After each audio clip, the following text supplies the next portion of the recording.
Americans are doom spending.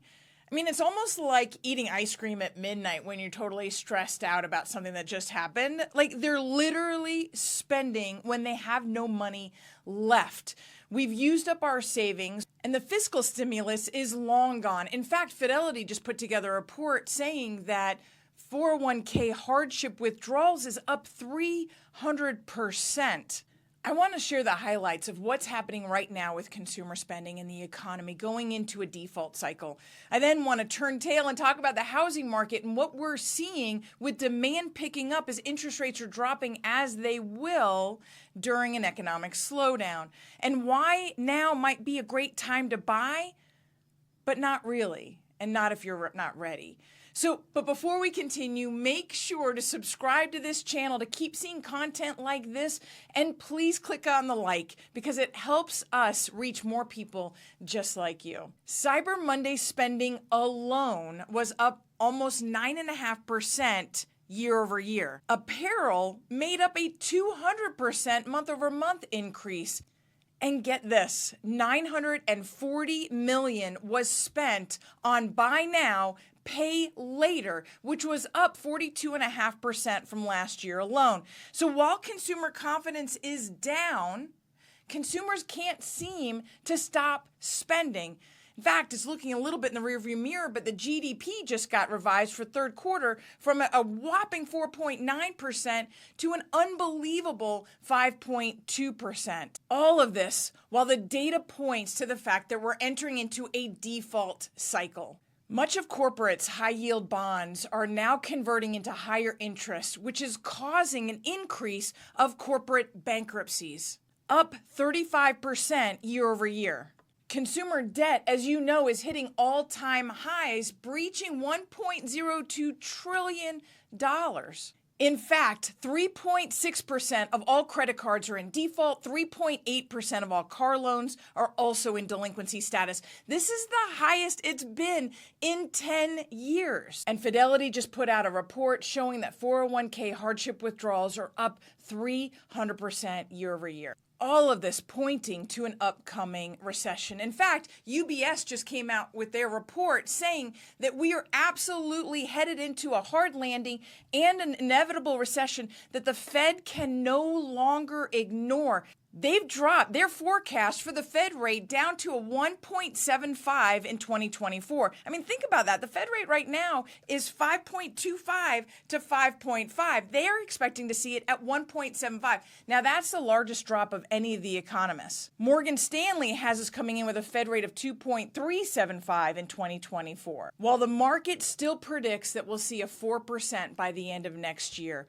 Each of these coming down from the current 5.25, certainly not going up any longer. But the Fed will come out and say publicly that we are not there yet. We're not dropping the Fed rate. We need to stay higher for longer because we need to see the economy go into a slowdown. We need to see a 2% inflation, which they don't predict we'll see until 2025. But all of this, the economic headwinds, is giving our bond market some relief. We saw the 10-year Treasury drop down to 4.27. This is dropping the 30-year fixed rate to 7.3. This is giving mortgage purchase applications the boost they've been needing, and off the bottom historically. We've seen a rise in mortgage purchase applications for the last 4 weeks in a row.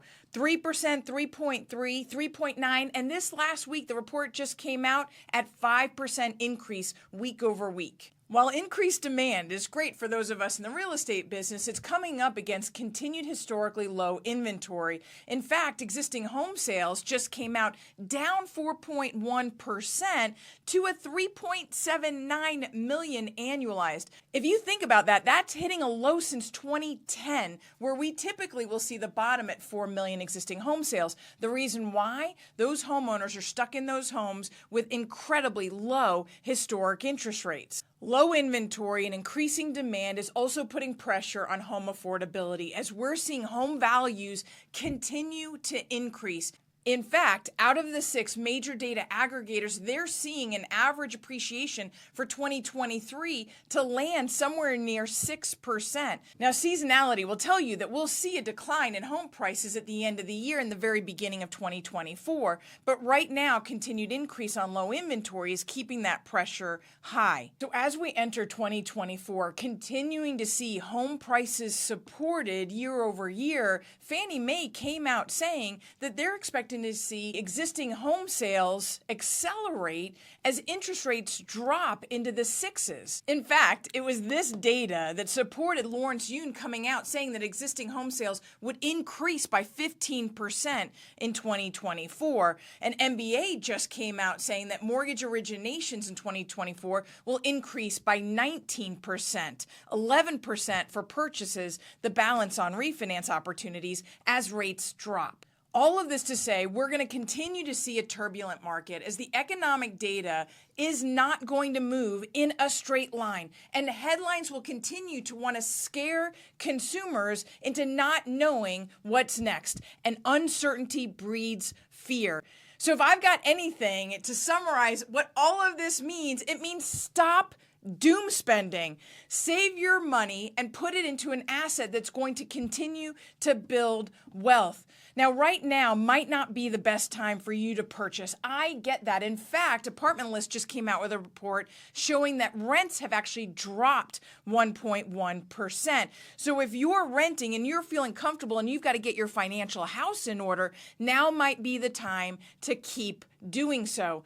But if now is the right time for you to buy, I'm going to tell you now is the right time for you to buy. We've got an interesting economic situation happening at the end of 2023, entering into 2024. While interest rates are still high and demand is coming off of record lows and the economy does not know which way it's going, buyers who are out right now are able to negotiate seller credit to drop down their interest rate or lower home purchase prices. That is opportunity, but it's only opportunity if now is the right time.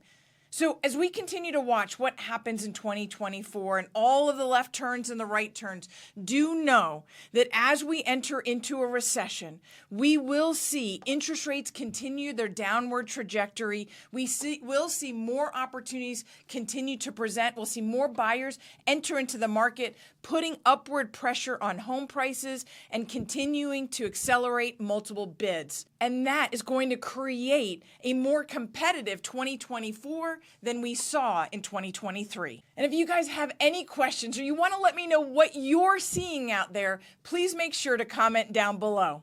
I'll see you next time.